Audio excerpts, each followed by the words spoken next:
തെളിച്ചമേകാൻ പൊൻപുലർക്കാലം വെളിച്ചമാകും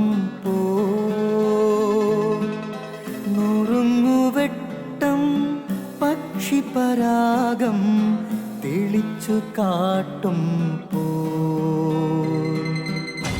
വരുന്നു ദൈവം മനസ്സിനുള്ളിൽ തിളക്കമേകിടാൻ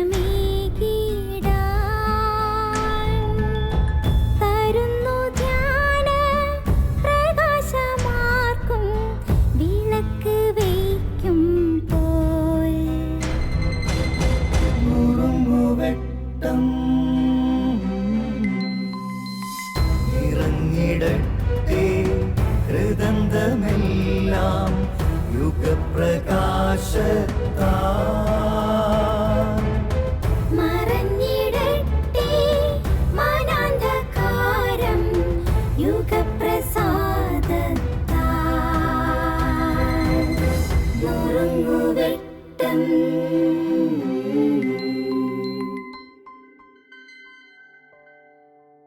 പ്രിയ സ്നേഹിത, മാൽക്കം മഗ്രിഡ്ജിനെ കുറിച്ച് കേട്ടിരിക്കും. 20-ാം നൂറ്റാണ്ടിലെ ഏറ്റവും പ്രശസ്തനായ ഒരു ജേർണലിസ്റ്റാണ്. അദ്ദേഹത്തിൻ്റെ ഇംഗ്ലീഷ് ഭാഷ എല്ലാവരെയും അതിശയിപ്പിക്കുന്ന വിധത്തിൽ ലാവണ്യമുള്ളതാണ്. ചെറുപ്പത്തിൽ ഒരുപാട് വഴിതെറ്റിപ്പോയ യൗവനകാലമുണ്ട്. പക്ഷേ പിന്നീട് എപ്പോഴോ ക്രിസ്തുവിൻ്റെ സ്നേഹത്തിലേക്ക് തിരികെ വന്നു. അദ്ദേഹത്തിൻ്റെ പഴയ കാലത്തെക്കുറിച്ചുള്ള ഓർമ്മപ്പെടുത്തലുകൾ അദ്ദേഹത്തിൻ്റെ ജീവിതചരിത്രത്തിലുണ്ട്. The chronicle of wasted times എന്നാണ് ആ പുസ്തകത്തിൻ്റെ പേര്. പാഴായ കാലത്തിൻ്റെ ദിനവൃത്താന്തമെന്ന് പരിഭാഷപ്പെടുത്താം. ആ പുസ്തകത്തിലൊരു രംഗമുണ്ട്.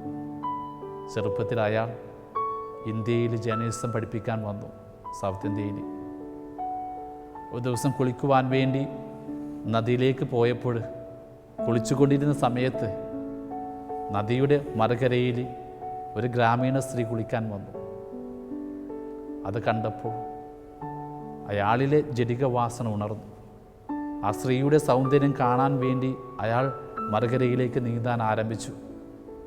ഉള്ളിൽ നിന്നുകൊണ്ട് ദൈവം പറഞ്ഞുകൊണ്ടിരുന്നു, ഇത് ചെയ്യുന്നത് തെറ്റാണെന്ന്. പക്ഷെ ഗവനിച്ചില്ല. ആ സ്വരത്തെ ഗവനിക്കാതെ അയാൾ വാശിയോടെ നീന്തുകയാണ്.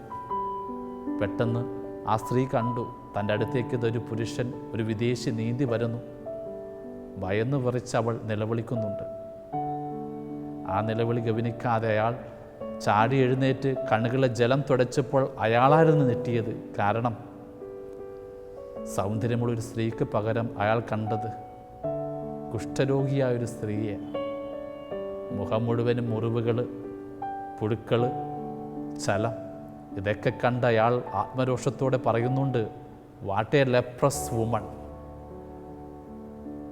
പെട്ടെന്ന് അയാൾ തിരുത്തിയിട്ട് പറഞ്ഞു, അല്ല, ഈ സ്ത്രീക്കല്ല കുഷ്ഠം, എൻ്റെ ഹൃദയത്തിനാണ് കുഷ്ഠം.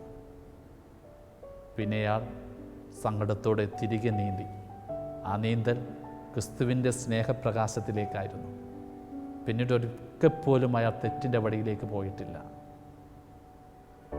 നമ്മുടെ ജീവിതത്തിലും ഒരുപാട് ലോകത്തിൻ്റെ സുഖങ്ങൾക്ക് പിന്നാലെ ഓടി പോയിട്ടുണ്ടാകാം നമ്മൾ. എപ്പോഴെങ്കിലും ഒരു നിമിഷം ആ പ്രയത്നത്തിൻ്റെ വ്യർത്ഥത നാം തിരിച്ചറിയുമ്പോൾ മാത്രമേ ക്രിസ്തുവിലേക്ക് തിരിയാനൊരു പ്രേരണയുണ്ടാകും. പത്രോസിനൊന്ന് ഓർക്കുക.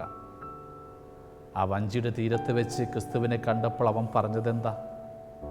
പാപിയായി എന്നിൽ നിന്നും അകന്നു പോകണമേ എന്ന്. സ്വയം ഒരു പാപിയാണെന്ന് തിരിച്ചറിഞ്ഞിട്ട എല്ലാം വിട്ട് അവൻ ക്രിസ്തുവിൻ്റെ പിന്നാലെ പോയത്. ധൂർത്തപുത്രനൊന്ന് ഓർക്കുക. ലോകത്തിൻ്റെ സുഖങ്ങൾക്ക് പിന്നാലെ ആടിപ്പോയ മനുഷ്യൻ എല്ലാം നഷ്ടപ്പെട്ട് ആ പന്നിയുടെ കൂട്ടിലെ മ്ലേച്ഛതയിലാണ് അവൻ തിരിച്ചറിഞ്ഞത് തൻ്റെ ജീവിത സൗഭാഗ്യങ്ങളുടെ വ്യർത്ഥത.